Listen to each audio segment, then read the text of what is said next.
ระไตรปิฎกลอยฟ้าดำเนินรายการโดยพระครูปริยัติยานุศาสตร์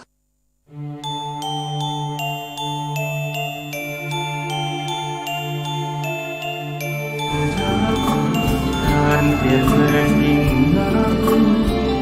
กฎพระไตรลักษณ์ชักนำใจปรับปรุงกายนอกกายในแยกกายปัญญาจะรุ่ง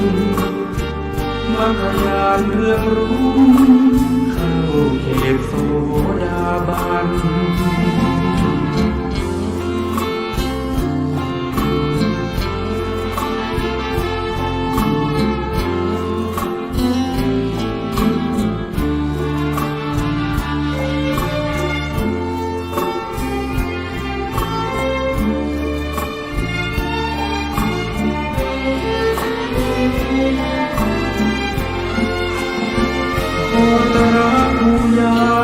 สิ่งที่พระองค์ทรงรู้แต่ไอสไตล์ไม่รู้มันมองไม่เป็นวิทยาศาสตร์ไม่อาจพิสูจน์ประเด็นพระองค์ทรงเห็นเพราะอยู่ในยามชั้นสูงรู้แจ้งแจ่มชัดการเปลี่ยนแปลงยิ่งนักกฎพระไตรลักษณ์ชักนำใจปรับปรุง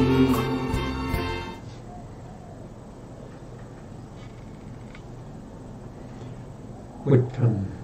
สรณังกัจฉามิธัมมังสรณังกัจฉามิสังฆัง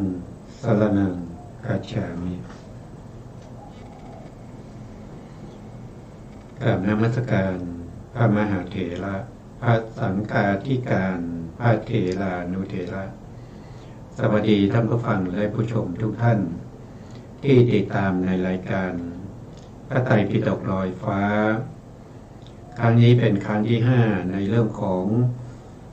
สติปัฏฐาน4ตอนกายานุปัสสนาซึ่งอยู่ในหัวข้อการเจริญอานาปานสติอานาปานสติก็คือการกำหนดรู้ถึงลมหายใจเข้าและก็หายใจออกกำหนดที่ไหนก็กำหนดที่ลมกระทบกับปลายจมูกสำหรับผู้ที่จมูกโด่งหรือบางทีก็กระทบที่ริมฝีปากด้านบนบางทีบางท่านก็อาจจะรู้สึกชัดเจนอยู่ที่โพรงจมูกบางท่านอาจจะรู้ลมหายใจเข้าออกเพียงรูจมูกข้างเดียวข้างซ้ายหรือบางคนก็อาจจะรู้เฉพาะข้างขวาแต่บางคนก็รู้ได้ทั้งซ้ายและขวาแต่เวลากำหนดต้องกำหนดที่ชัดเจนเฉพาะจุดใดจุดหนึ่งเท่านั้นนะครับถ้ารู้สึกถึงลมหายใจเข้าทั้งซ้ายทั้งขวา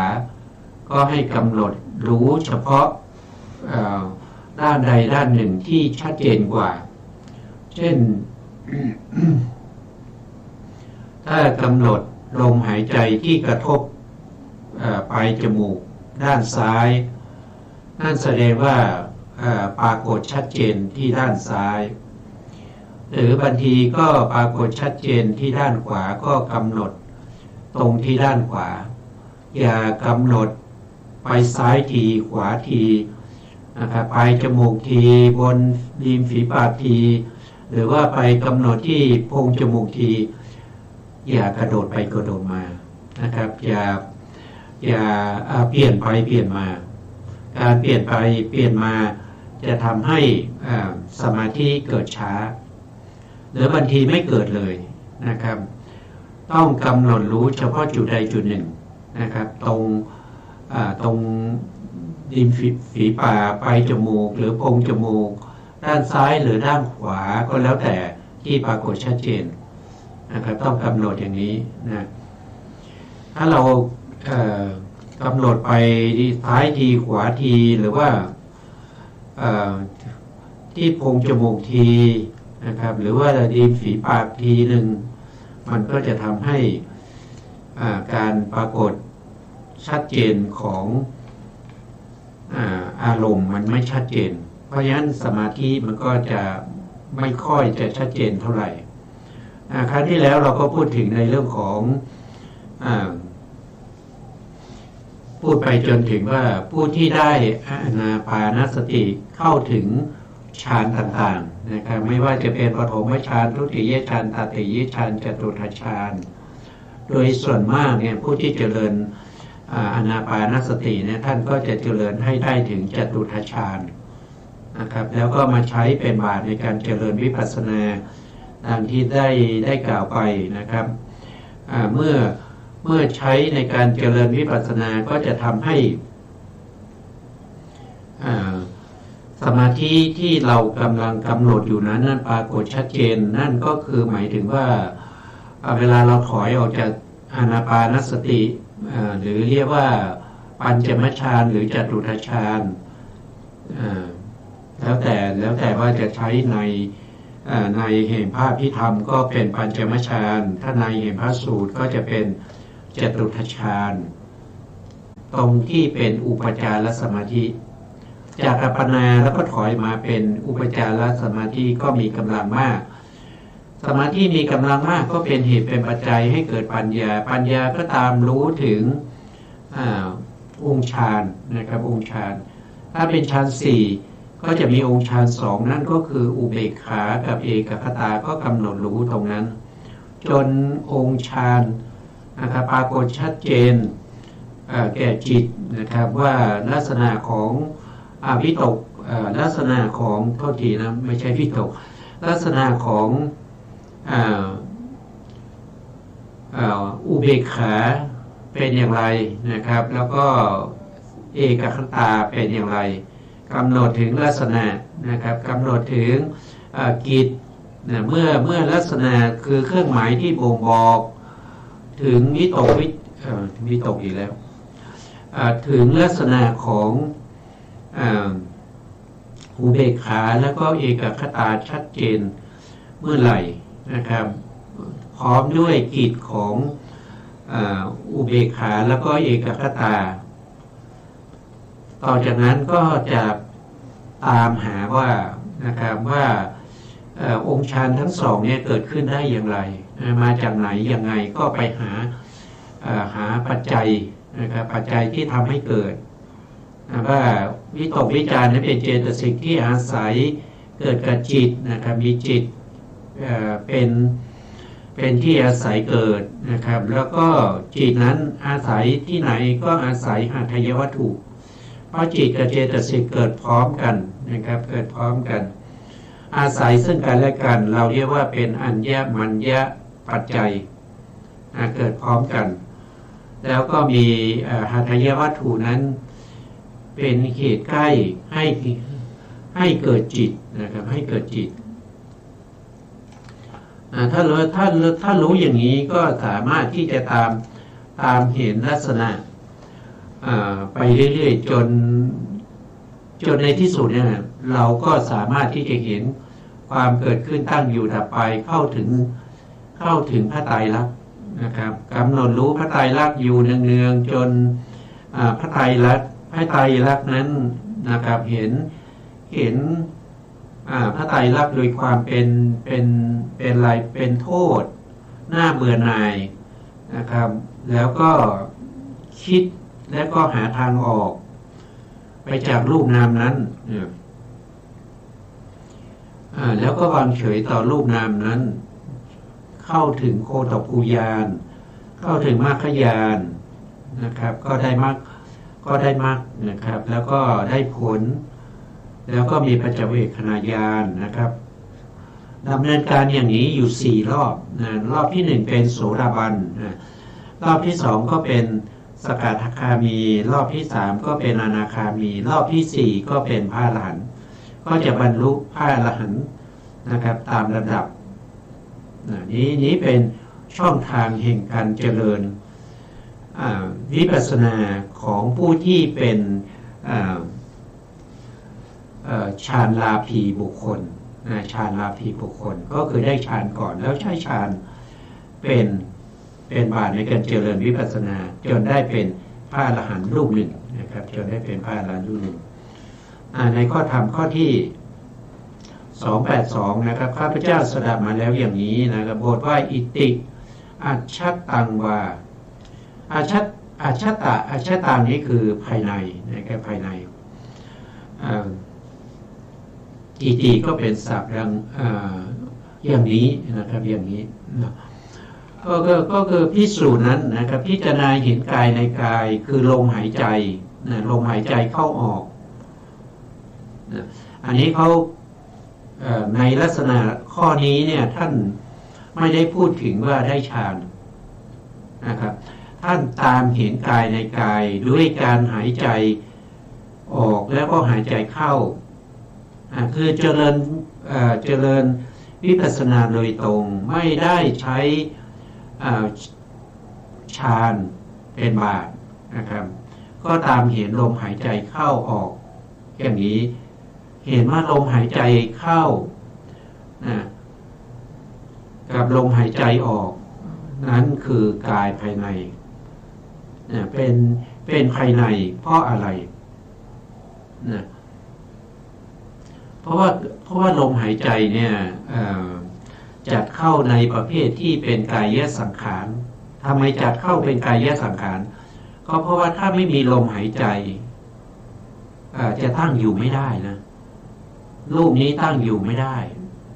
นะครับรูปนี้ตั้งอยู่ไม่ได้กายนี้ก็จะแตกสลายกระจัดกระจายนามธรรมก็จะดับไปเป็นครั้งสุดท้ายนั่นก็คือจุติจิตนะครับก็จะเคลื่อนไปในภพใหม่เนื่องจากว่าไม่มีลมหายใจเนื่องจากไม่มีลมหายใจเพราะลมหายใจเนี่ยเป็นกายสังขารเป็นลมหายใจที่ปรุงแต่งกายให้กายนี้เคลื่อนไหวอิริยาบถได้นะครับ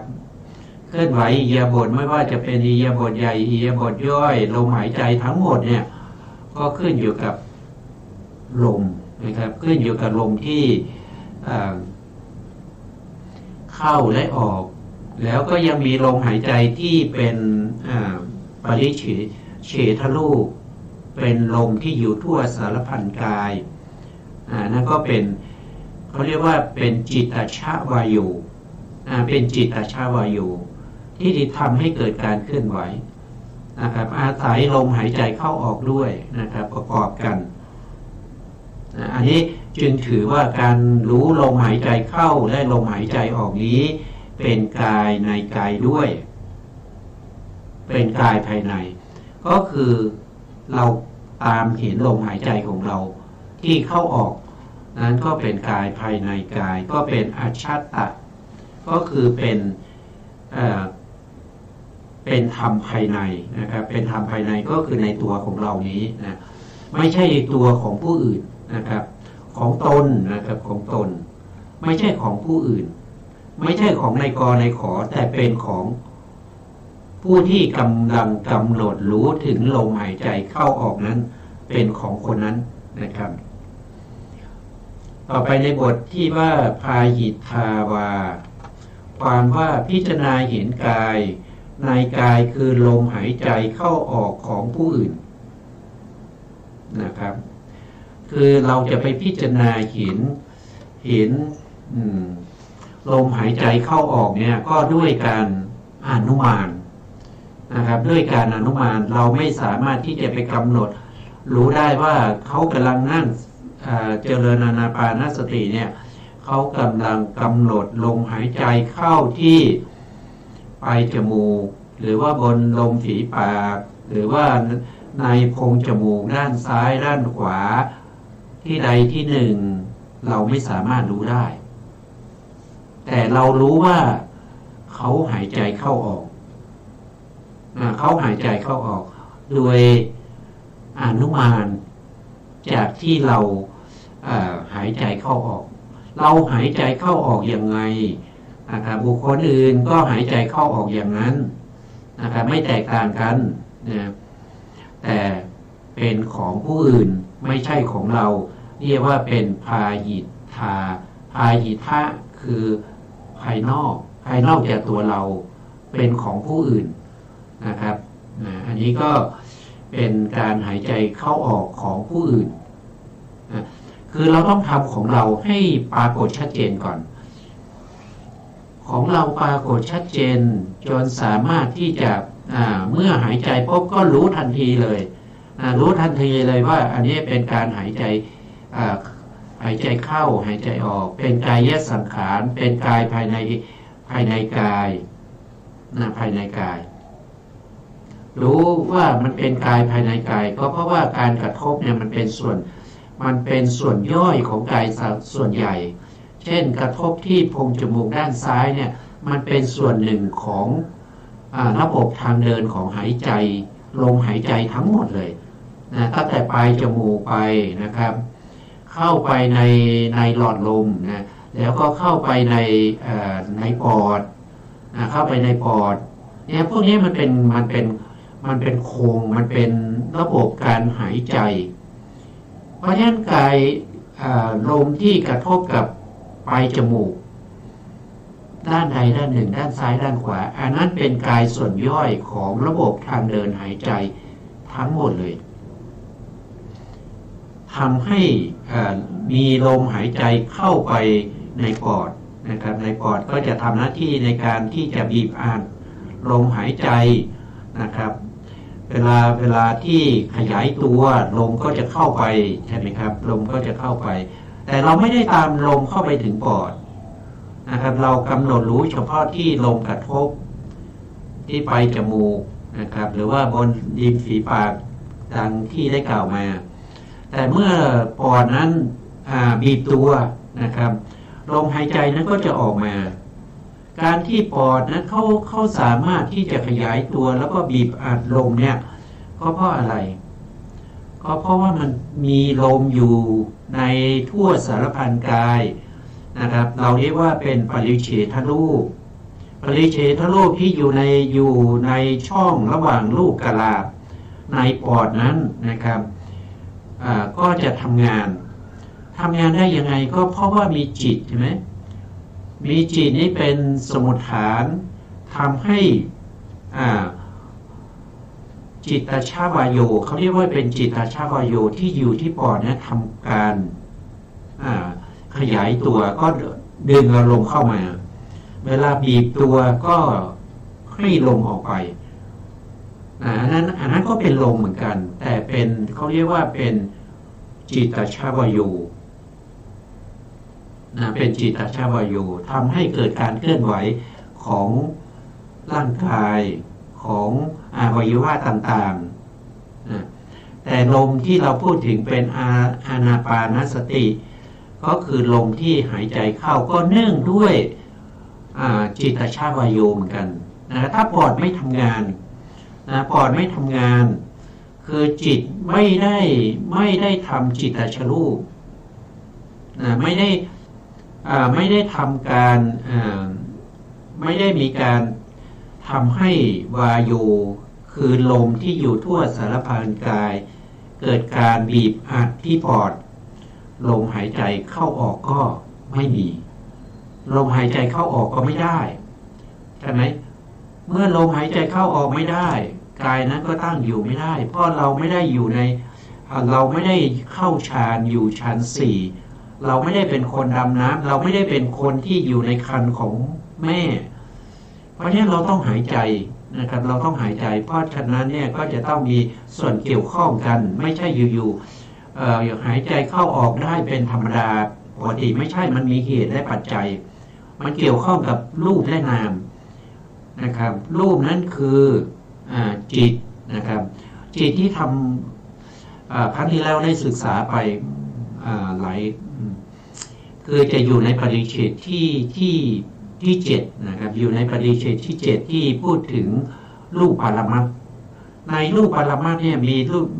รูปที่เกิดจากจิตมีอยู่ทั้งหมด7อย่างใช่ไหมครับหนึ่งก็คือจิตตชรูปสามัญนะครับจิตตชรูปสามัญก็คือการ การหายใจนะครับการหายใจนะครับการเต้นของชีพจรการบีบอัดของปอดพวกนี้เป็นจิตตชรูปนะครับเป็นจิตตชรูปที่เรียกว่าจิตตชรูปสามัญแล้วจิตตชรูปสามัญนี้เกิดขึ้นได้โดยอาศัยจิตอยู่เท่าไหร่ก็คือจิตอยู่เท่าไหร่จิตทั้งหมดมี81นะจิตทั้งหมดมี81ลบไป14คือจิตที่ไม่ทำให้เกิดจิตตชรูปมีอยู่14ดวง14ดวงคือทวิปัญจวิญญาณจิต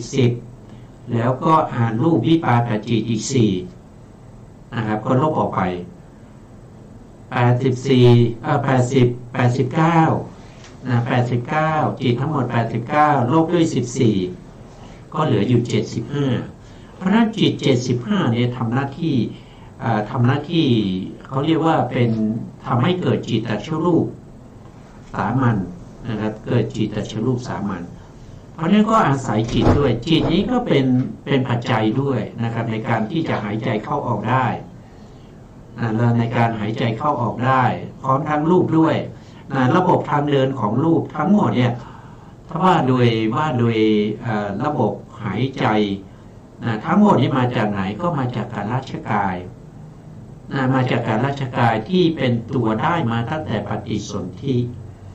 นะครับที่พัฒนามานะครับพัฒนามาตั้งแต่ปฏิสนธินะครับทำให้เกิดเป็นรูปเป็นระบบทางเดินหายใจทางเดินหายใจเข้าออกอวัยวะต่างๆที่สร้างขึ้นมาก็ด้วยการราชกายนะครับที่ได้พูดมาการราชกายคืออะไรการราชกายก็คืออสุจิพ่อและก็เลือดของแม่ที่ผสมกันนะครับที่ผสมกันนะครับแล้วก็มีวิญญาณมาอาศัยอยู่วิญญาณนั้นคือจิตที่ได้พูดไปครั้งที่แล้วนะเพราะฉะนั้นการที่ผู้ที่จะกำหนดรู้ถึงลมหายใจกายในกายเนี่ยต้องเชี่ยวชาญนะครับต้องเชี่ยวชาญแล้วก็ต้องชำนาญเมื่อหายใจเข้าก็รู้ทันทีแล้วว่าลมหายใจเข้าเนี่ยมันเกิดจากอะไรมันมีลักษณะของความตึง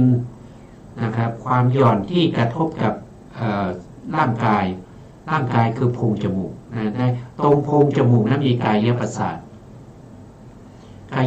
ตรงนั้นเป็นที่อาศัยเกิดของกายวิญญาณกายวิญญาณอาศัยกายประสาทที่โพรงจมูกที่ลมกระทบนั้นลมนั้นเป็นโพธพารมณ์โพธพารมณ์เป็นวายุโพธพารมณ์กระทบแล้วทำให้จิตนะครับเรียกว่ากายวิญญาณจิตอาศัยกายประสาทที่ถูกโพธพารมณ์กระทบเกิดขึ้นแล้วก็ไปรู้โพธพารมณ์ลักษณะก็จะเป็นวายโยมีลักษณะอย่างไรละวายโยมีลักษณะคือเข่งตึงใช่ไหมครับลักษณะที่จตุกะของวายโยเนี่ยเขากระทบเราต้องรู้ว่าที่กระทบน่าจะเข่งจะตึงวายโยมีกิจของเขาคืออะไรกิจของเขาคือนำออกแล้วก็คือการเคลื่อนไหวสั่นไหวนะครับมีการสั่นกันไหวเนี่ยเป็นกิจของเขาแล้วก็เข้าไปกระทบกับกายประสาทกายประสาทมีลักษณะอย่างไรกายประสาทมีลักษณะคือความใสของมหาพุทธรูปที่เกิดจากกรรมสามารถกระทบกับโพธพารมณ์ได้มีกิจยังไงมีกิจก็คือเป็นที่อาศัยเกิดของกายวิญญาณเนี่ยสิ่งเหล่านี้เมื่อเราชำนาญเนี่ยเมื่อลมกระทบปุ๊บเรารู้ถึงลักษณะสิ่งเหล่านี้ปรากฏเลยเมื่อสิ่งเหล่านี้ปรากฏนั่นแสดงว่าเราแยกได้ละเราแยกอะไรก็คือแยกรูปได้โดยลักษณะของรูปนั่นคือวายโยโพธพารมณ์มีลักษณะเข่งตึงแล้วจิตคืออะไรที่มารู้นั่นก็คือจิตที่มารู้ก็คือกายวิญญาณและก็วิถีในกายวิญญาณนั้นนะครับ ส่วนกายวิญญาณอาศัยกายวัตถุเกิดวิถีจิตในวิถีนั้นนะครับก็อาศัยหัตถยวัตถุเกิดเนี่ยก็จะเป็นเขาจะทำงานร่วมกันประสานกันเป็นกลมคือประสานกันอย่างสมบูรณ์อ่ะคือไม่ติดขัดเลยเขาเป็นไปอย่างนี้นะเรารู้ไม่รู้เขาก็เป็นอยู่อย่างนี้แต่เราจะเข้าถึงความจริงต้องรู้ความจริงตามที่เขาเป็นเราก็ต้องเข้าไปรู้อย่างนี้ไม่ใช่เราไปสร้างให้เขามีเราไปทำให้เขาเกิดไม่ใช่เขาเป็นของเขาอย่างนี้เพียงแต่เราเข้าไปรู้ตัวที่เข้าไปรู้ที่ว่าเราเข้าไปรู้นั่นคืออะไรก็คือได้แก่ตัวสตินะตัวสติอาตาปีคือวิริยะอาตาปีสัมปชัญโนสัมปชัญโนคือปัญญาสติมาวิเนยะคือสมาธินะครับก็จะมียกองค์มา4องค์นะครับส่วนสภาวธรรมอื่นที่ประกอบเป็นสัมปยุตธรรมนั้นเราก็ถือว่ากล่าวแล้วนะครับโดยยกสติยกปัญญายกความเพียรวิริยะแล้วก็ยกสมาธิมาเป็นตัวที่กำหนดรู้ถึงการกระทบของลมหายใจเข้านั้นออกนั้นแต่ไม่ใช่รู้เท่านั้นแต่รู้ไปถึงลักษณะแล้วก็รู้ไปถึงกิจของเขาแล้วก็รู้ถึงเหตุใกล้ให้เกิดรู้ถึงอาการปรากฏด้วยถ้ารู้อย่างนี้ได้นั่นแสดงว่าเราได้วิปัสสนาญาณมา2ญาณคือรู้จากการเห็นนะไม่ใช่รู้จากการนึกคิดไม่ใช่รู้จากการศึกษาเล่าเรียนเขาเล่าให้ฟังแต่ต้องรู้จากการเห็นประจักษ์ถึงสภาวะเหล่านี้ตามความเป็นจริงเราก็จะได้นามรูปปริเฉทญาณแยกรูปแยกนามได้ว่าอันนี้คือรูปทำไมเรารู้ว่าเป็นรูปก็มีลักษณะบ่งบอกของรูปเนี่ยมีเครื่องหมายบ่งบอกของรูปเครื่องหมายบ่งบอกของรูปก็คือลักษณะของเขาแล้วก็กิจของเขาอย่างเนี้ยเราก็จะปรากฏชัดเจนแก่เราเมื่อเรารู้ตัวเราชัดเจนแล้วเนี่ยลมหายใจเข้าออกของใครก็ตามนะครับเราก็ต้องรู้ชัดเจนเพราะอะไรเราอนุมานได้เราหายใจเข้าออกด้วยสภาวะธรรมเหล่านี้บุคคลอื่นก็หายใจเข้าออกด้วยสภาวะธรรมอย่างนี้ไม่ได้แตกต่างกันเลยไม่มีใครที่จะผิดแปลกไปจากลักษณะอย่างนี้นะครับนี้แหละเราถึงเรียกว่ารู้ภายในแล้วก็รู้ภายนอกนะอยู่ๆเราไม่รู้ของเราเลยนะครับแล้วเราจะไปรู้ของคนอื่นเนี่ยมันเป็นไปไม่ได้นะมันเป็นไปไม่ได้นะรู้ของเราให้ดีให้ชัดเจนก่อนที่เราจะอนุมานหรืออุปมาอุปไมยของคนอื่นนะครับไปเปรียบเทียบกับของอื่นของคนอื่นก็จะเป็นอย่างนั้นนะเพราะฉะนั้นก็เป็นอัจฉตังวานะครับแล้วก็พาหิทาวาอัจฉตังวานี่ของเรา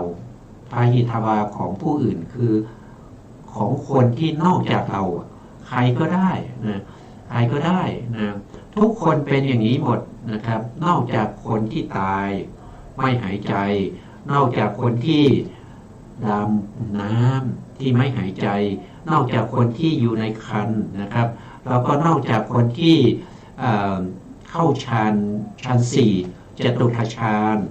แล้วก็นอกจากคนที่เข้านิโรธสมาบัตินะแต่ถ้าเป็นฌาน1ฌาน2นี้ก็ยังมีลมหายใจอยู่นะครับถ้าเข้าฌาน4นี้ลมหายใจสงบนิ่งไม่หายใจนะนั่นก็เป็นบุคคลที่ยกเว้นจากตรงนี้นะต่อไปในบทว่าอาชัตตาพระหิทาวาก็คือเมื่อรู้ตัวเราชัดเจนแล้วสามารถอนุมานไปดูผู้อื่นก็เป็นอย่างเราเพราะฉะนั้นก็ได้ทั้งภายในและภายนอกนะครับก็คืออันเดียวกันเราก็รู้ของเราแล้วก็ของคนอื่นด้วย นะเพราะว่าชัดเจนจากของเรานะครับ ความว่าในกายคือลมหายใจเข้าออกของตนนะครับแล้วก็ของผู้อื่นตามการเวลานะครับก็คือตามสมควรในขณะนั้นนะครับในขณะนั้นขณะที่เรากำลังเจริญวิปัสสนาอยู่ในช่วงที่เราไม่ได้ทำการงานอะไรนะครับที่ต้องมีสติในการที่จะทำการงานเวลาเราทำการงานเราก็ทำการงานไปเวลาเราสนทนากับใครก็สนทนาไปสื่อสารความหมายไปด้วยบัญญัติทั้งหลายนะครับแต่ถ้าเราเข้าปฏิบัติเรามีเวลาหรือว่าเวลาที่เราอยู่คนเดียวนะครับเราก็สามารถที่จะน้อมจิตไปในลมหายใจได้นะครับน้อมจิตไปในลมหายใจแล้วก็อุปมาไปถึงคนอื่นได้ก็เหมือนกันก็เป็นอัจฉริพายิทาวานะครับก็นี้พระองค์ตรัสถึงการที่ลมหายใจเข้าออกโดยไม่พักกรรมฐานเป็นผู้ที่ช่ำชองนะครับช่ำชองบุคคลนี้ต้องช่ำชองแล้วนะครับถึงได้ทั้งภายในและภายนอกได้ทั้งของเราและของผู้อื่นนะครับคือเขาไม่ได้พักกรรมฐานก็คือมันมีหลายอย่างนะพักกรรมฐานเนี่ยหนึ่งก็คือเป็นบุคคลที่ปฏิบัติแล้วก็หยุดนะครับแล้วก็พูดคุยแล้วก็มาต่อนะครับช่วงที่พักก็ไม่ได้กำหนดรู้นะครับหรือบุคคลที่เข้าไปกำหนดรู้แล้วก็เวลาเรากำหนดรู้เนี่ยเป็นวิปัสสนาใช่ไหมครับเวลาเรากำหนดรู้นี่มีปัญญาตามระลึกถึงสภาวธรรมเหล่านั้นมีสติมีสมาธิมีปัญญามีวิริยะที่ตามรู้ถึงสภาวธรรมเหล่านั้นเมื่อเกิดติดตามไปเรื่อยๆอย่างนี้เนี่ยบางครั้งมันจะมีอาการอ่อนนะครับมีการอ่อนนะครับมีการล้าเพราะฉะนั้นเขาก็จะออกจากวิปัสสนากำหนดสมถะกำหนดเฉพาะลมหายใจแล้วก็เข้าฌานไปใหม่ในการเข้าฌานก็ถือว่าเป็นการพักอยู่ในฌานนะครับอยู่ในฌานพออยู่ในฌานสักชั่วโมงหนึ่งนะครับก็ออกมาใหม่นะครับก็อย่างนี้เข้าออกอย่างนี้นะครับตอนใหม่ๆต้องเป็นอย่างนี้นะคือหมายถึงว่าเวลาเราเข้าฌานแล้วนะแล้วก็ออกจากฌานมาใช้คณิกาสมาธินะครับที่ออกจากฌานใหม่ๆเจริญวิปัสสนาพอเจริญไปสมาธิที่เป็นอุปจารสมาธิที่มีกำลังอ่อนปรากฏไม่ชัดอีกละก็เข้าฌานใหม่เข้าฌานใหม่ไปอยู่ในฌานแล้วก็ออกจากฌานมาแล้วก็มาเจริญวิปัสสนาก็เข้าออกอย่างนี้นะครับจนเชี่ยวชาญเป็นช่ำชองจนสามารถที่จะเข้าถึงวิปัสสนาญาณได้เข้าถึงวิปัสสนาญาณเห็นชัดเจนอาการปรากฏของรูปและนามอันนี้ก็เป็นวิธีการนะครับต้องทำให้ช่ำชองนะครับไม่ใช่ว่าเจริญวิปัสสนาด้วยอุปจารสมาธิแล้วสมาธินั่นคือกำลังมันถดถอยไปเรื่อยๆนะครับเมื่อกำลังของสมาธิไม่มีแล้วเนี่ยการปรากฏชัดเจนของสภาวธรรมนั้นก็เลือนลางไปนะครับก็ต้องเข้าใหม่นะส่วนผู้ที่ไม่ใช้ฌานเป็นบาตรผู้นั้นจะต้องกำหนดติดต่อกันอยู่เรื่อยๆไม่ให้ขาดตอนนะครับไม่ให้ขาดตอนในลมหายใจอย่าให้นิวรณ์เข้ามาแทรกกำหนดลมหายใจเข้าออกอยู่เรื่อยๆนะครับให้รู้ลมหายใจเข้าออกนะครับรู้ลมกระทบเนี่ยเป็นการพูดที่ย่นย่อนะครับคือผู้ที่จะรู้ลมหายใจเข้าออกเนี่ยมันธรรมดานะแต่ลมหายใจเข้าออกเนี่ยจะต้องรู้ถึงอะไรเป็นรูปอะไรเป็นนามด้วยนะก็ต้องรู้ไปถึงอย่างนั้นถ้าอย่างนั้นก็คือรู้มันรู้ไม่ตามความเป็นจริง ไม่ตามความเป็นจริงยังไงก็คือลมเนี่ยทุกคนก็ลมทุกคนก็รู้อ่ะเขาก็สื่อความหมายว่าลมอ่ะโดยความเป็นบัญญัติว่าลมหายใจ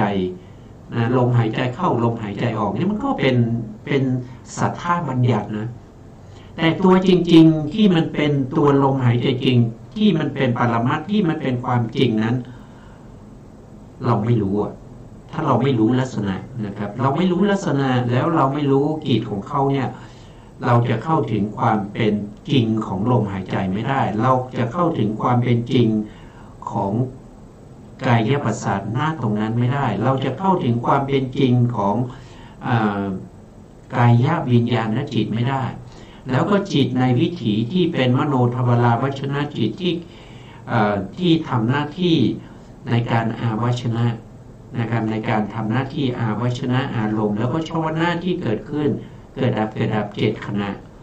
นั้นเราก็ไม่สามารถรู้ได้เรารู้ด้วยบัญญัติเนี่ยเรารู้ได้แต่เรารู้ด้วยปรมัตถ์ไม่ได้ถ้าเราไม่รู้ปรมัตถ์เราแยกรูปแยกนามไม่ได้นะครับก็เป็นอยู่อย่างทุกวันนี้นะเป็นอยู่อย่างทุกวันนี้นะรู้ไหมรู้นะครับรู้ยังไงนะครับก็รู้ลมหายใจเข้าลมหายใจออกแล้วมันเป็นยังไงมันมีลักษณะยังไงบอกไม่ได้นะแล้วคุณรู้ได้ยังไงเมื่อคุณไม่เห็นลักษณะ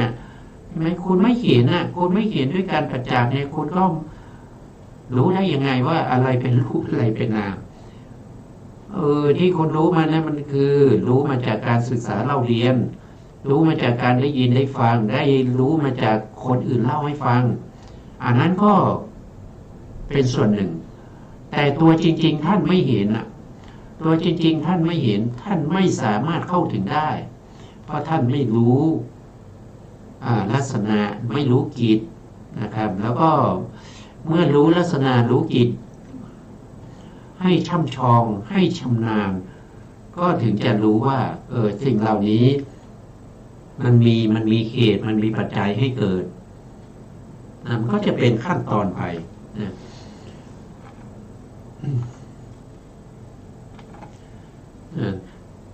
ต้องทำให้เชี่ยวชาญนะช่ำชองที่สุดเชี่ยวชาญแต่2 อย่างนี้นะครับ2 อย่างนี้ก็คืออาชตะแล้วก็พาหิทะนะครับจะมีในเวลาเดียวกันไม่ได้ก็คือหมายถึงว่าเรากำหนดลมหายใจของเราอยู่เนี่ยเราจะอนุมานไปหาคนอื่นเลยในขณะเดียวกันไม่ได้นะคือเราต้องกำหนดรู้ของเราจนเชี่ยวชาญแล้วนะเราถึงอนุมานไปหาคนอื่นได้อันนี้ถือว่ารู้ในขณะเดียวกันไม่ได้นะรู้ในขณะเดียวกันไม่ได้ต้องแยกขนาดกันนะที่จะรู้ของคนอื่นเนี่ยต้องมาทีหลังต้องรู้ของเราก่อนนะแล้วก็อุปมาไปได้นะอนุมานไปได้นะท่านก็แสดงอย่างนี้นะต่อไปนะครับสมุทัยะธรรมานุปัสสีวาอุปมาเสมือนหนึ่งว่า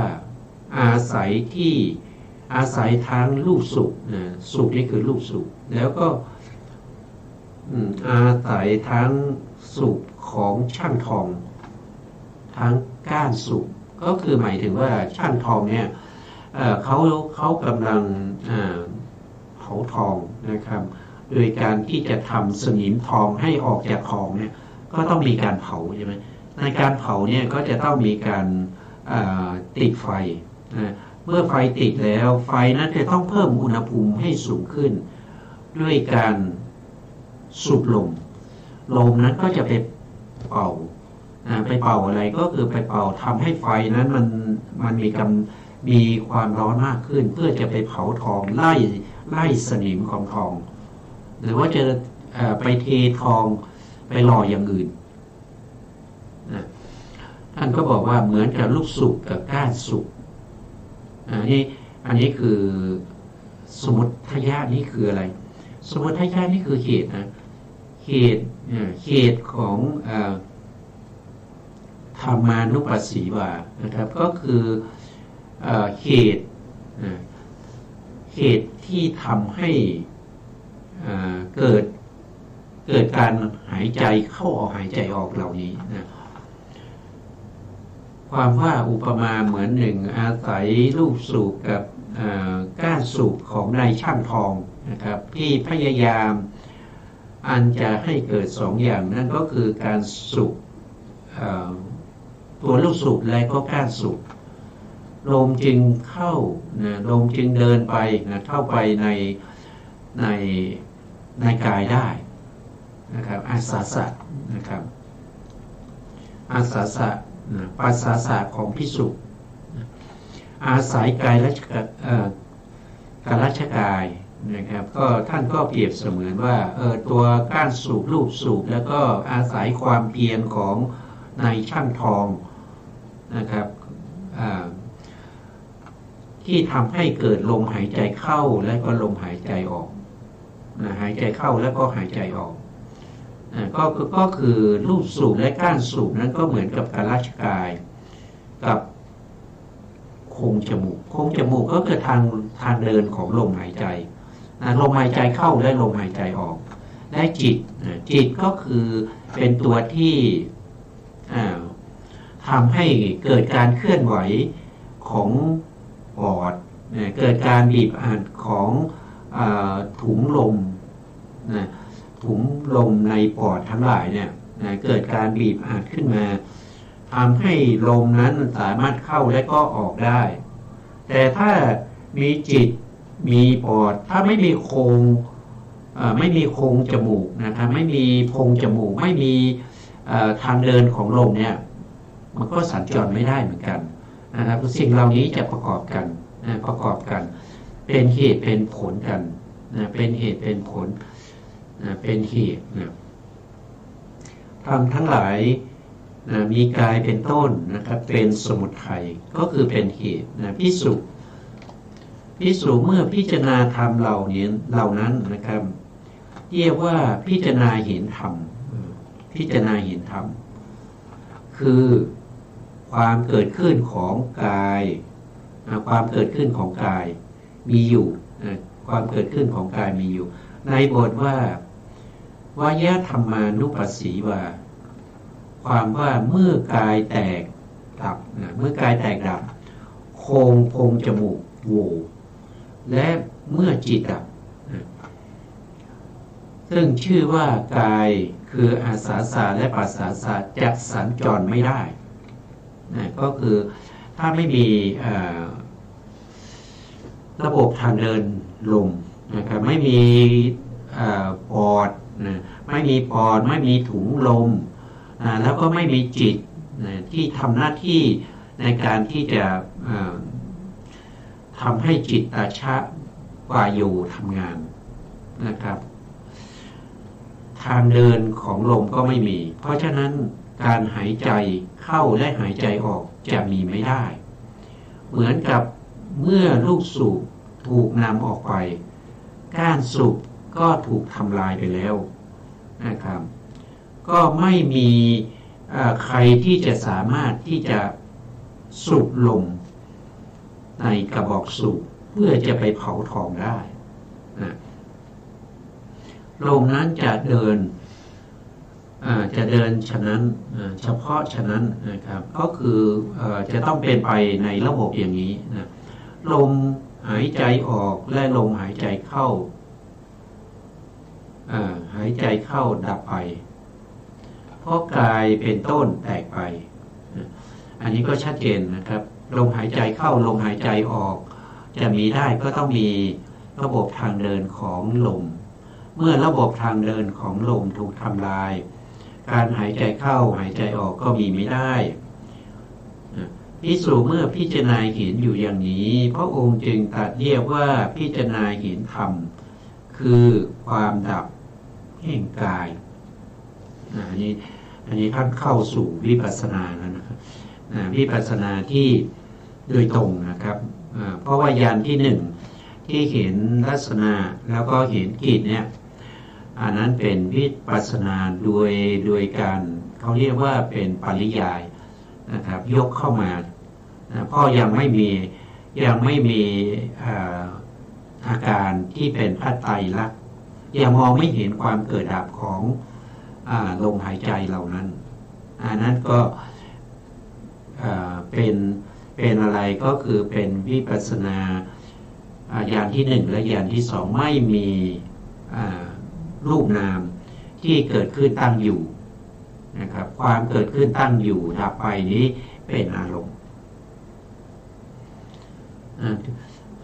ตรงนี้ท่านบอกว่าเมื่อพิจารณาคือหมายถึงว่าท่านพูดถึงว่าได้นามรูปปริฉีทญาณแล้วก็ปัจจัยยปริฆาญาณมาแล้วนะครับมาแล้ว เมื่อเห็นอยู่อย่างนี้นะก็จะเห็นว่านะครับถ้าไม่มีลมไม่มีทางเดินลมหายใจซึ่งเป็นเหตุให้เกิดการหายใจอาสาสะและปัสสาสะนี้ก็จะเข้าออกไม่ได้นั่นก็ลมหายใจก็ดับนะครับลมหายใจก็ดับ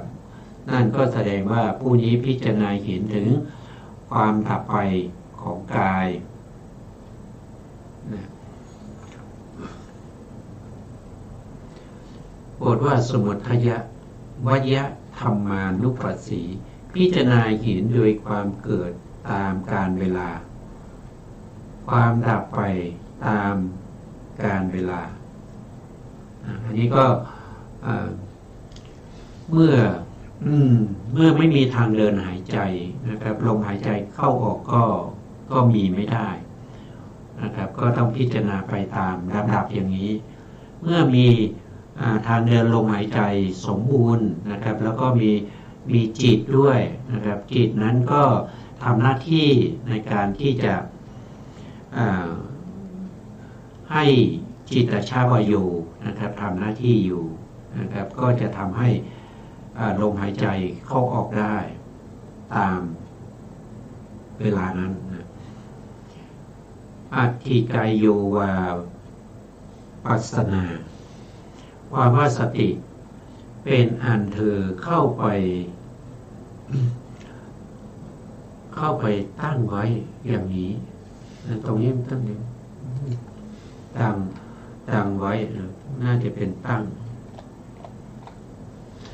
ไว้อย่างนี้ว่ากายมีแต่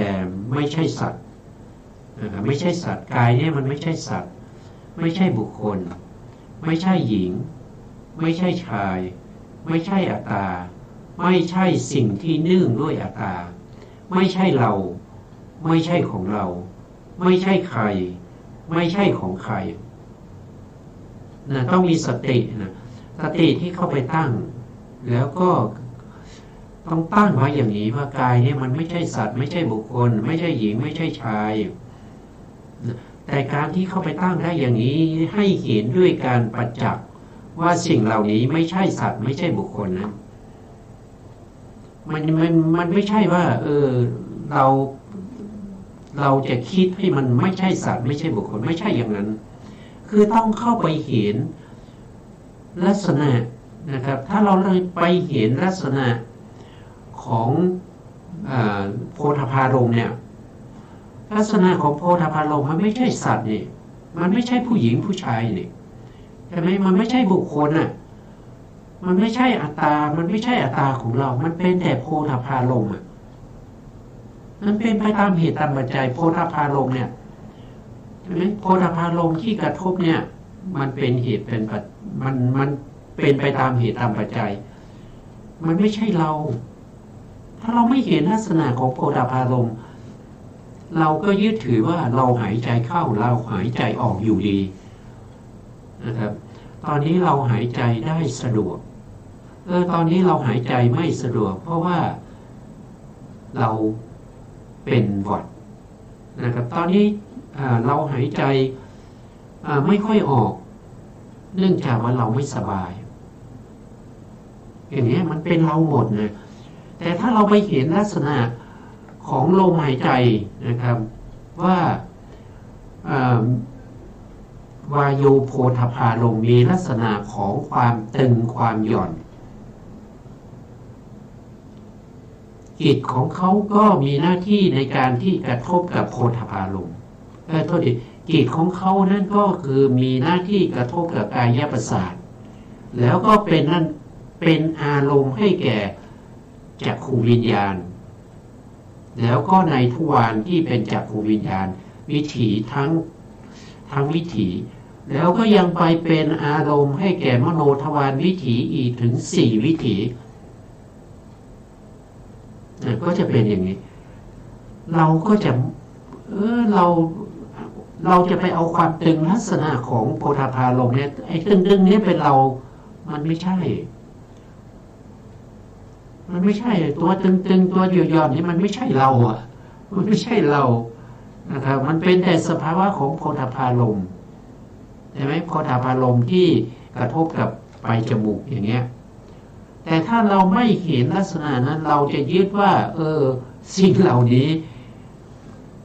มันเป็นเราเพราะเราหายใจอยู่นะเราหายใจเข้าอยู่เราหายใจออกอยู่ลมหายใจนี่ก็เป็นเรานะเป็นลมหายใจของเราอย่างเงี้ยมันจึงไม่สามารถที่จะเห็นความดับนะไม่สามารถที่จะเห็นความดับของสภาวธรรมเหล่านี้ได้ไม่สามารถจะเห็นความเกิดของสภาวธรรมเหล่านี้ได้เราก็จะยึดว่าสิ่งเหล่านี้เป็นลมหายใจของเรากำลังหายใจเข้าเรากำลังหายใจออกเรารู้ชัดเจนเรารู้ลมหายใจของเราอยู่เนี่ยมันก็เป็นอย่างนี้เพราะฉะนั้นการที่เราจะไม่ให้ยึดถือว่าเป็นเราเป็นบุคคลเป็นหญิงเป็นชายเป็นคนนั้นคนนี้นะครับเป็นอัตตาของเรานะครับเนื่องด้วยอัตตาของเราอย่างนี้เนี่ยถ้าเราเห็นโดยความเป็นปรมัตถ์โดยความเป็นโดยความเห็นที่เป็นไปตามความเป็นจริงที่เขาเป็นอยู่เราจะไม่ยึดถือเราจะไม่ยึดถือเลยอย่างเช่นถ้าเราเห็นพวกเนี่ยเราเห็นเป็นผู้หญิงผู้ชายเราก็ยึดถือเป็นผู้หญิงผู้ชาย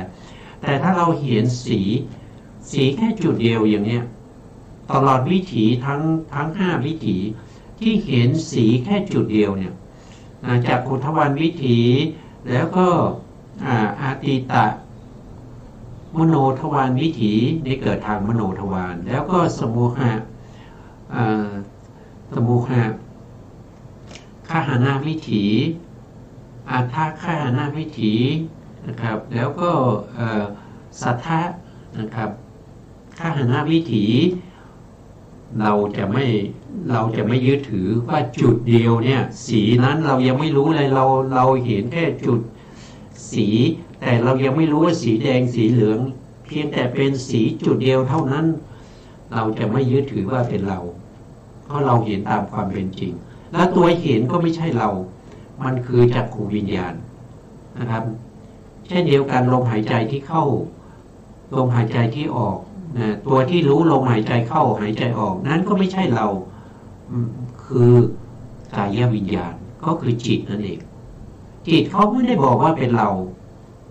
นะเขาไม่ได้บอกว่าเป็นเรานี่มโนทวาราวชนะจิตนะครับก็ไม่ได้บอกว่าเป็นเราที่ทำหน้าที่อาวชนะชวนะที่เกิดขึ้นมาต่อจากมโนทวาราวชนะจิตนะครับก็ไม่ใช่เราเป็นแต่จิต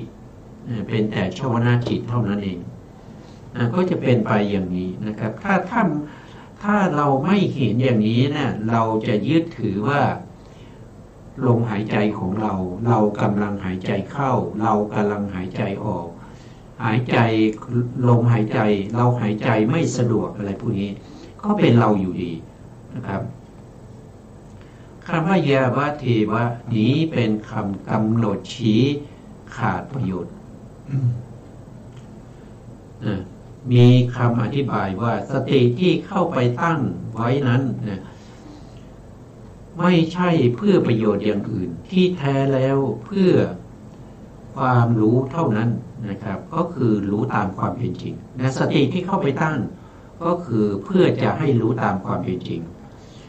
คือเพื่อประโยชน์แก่ญาณคือปัญญานะครับปัญญาก็จะรู้ตามความเป็นจริงนะครับใหม่ๆเนี่ยปัญญายังไม่เกิดนะครับเพราะว่าเวลาเราเจริญวิปัสสนาใหม่ๆเนี่ยมหากุศลที่เข้าไปรู้นะครับที่เข้าไปรู้ตอนที่เรากำหนดใหม่ๆก็จะเป็นประเภทญาณวิปยุตไม่ได้ประกอบด้วยปัญญาแต่เราทำติดต่อเนื่องกันไปเรื่อยๆ จนเชี่ยวชาญจนชำนาญนะจนชำนาญแล้วทำให้สมาธินี่เกิดกำลังเป็นเทียบเท่าอุปจารสมาธิแล้วเราก็จะเห็นตามความเป็นจริงในขณะที่เราเห็นตามความเป็นจริงนั่นก็คือญาณเกิดขึ้นแล้วญาณเนี่ยคือเห็นตามความเป็นจริงเห็นสภาวะของรูปได้ชัดเจนว่าลักษณะนี้เป็นรูปลักษณะนี้เป็นนามแล้วก็ยังเห็นรูปนามเหล่านั้นมีการเกิดขึ้นตั้งอยู่ดับไปมีการดับไปมีการเกิดขึ้นอันนี้คือปัญญานะแต่ปัญญาเห็น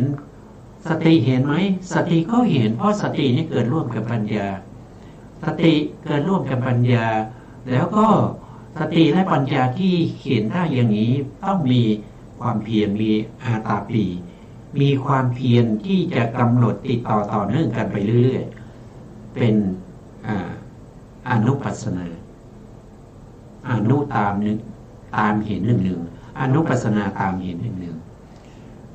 แต่ปัญญาเกิดขึ้นได้ก็ต้องมี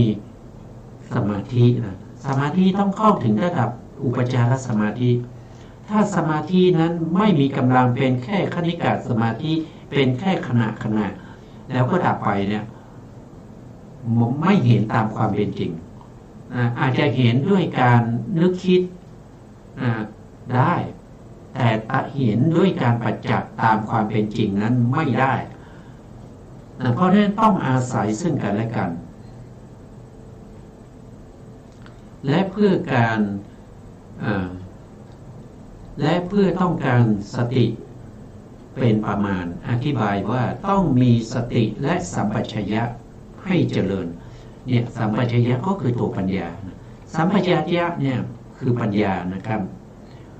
เมื่อกล่าวถึงสติและสัมปชัญญะนั่นแสดงว่าวิริยะแล้วก็สมาธิมาแล้วนะวันนี้เวลาหมดแล้วนะครับเวลาหมดก็ต้องคืนเวลาให้ทางสถานีครับเราก็จะพบกันใหม่ในโอกาสต่อไปนะครับ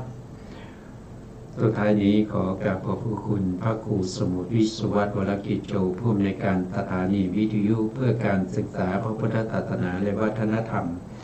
FM 104.5 เมกะเฮิรตซ์วัดฝายหินจังหวัดเชียงใหม่และขอกราบขอบคุณพระครูปริยัติยานุศาสตร์ขอบคุณท่านผู้ฟังและผู้ชมทุกท่านที่ติดตามในรายการพระไตรปิฎกลอยฟ้าพบกันใหม่ในโอกาสต่อไปครับวันนี้ลาไปก่อนครับสวัสดีครับ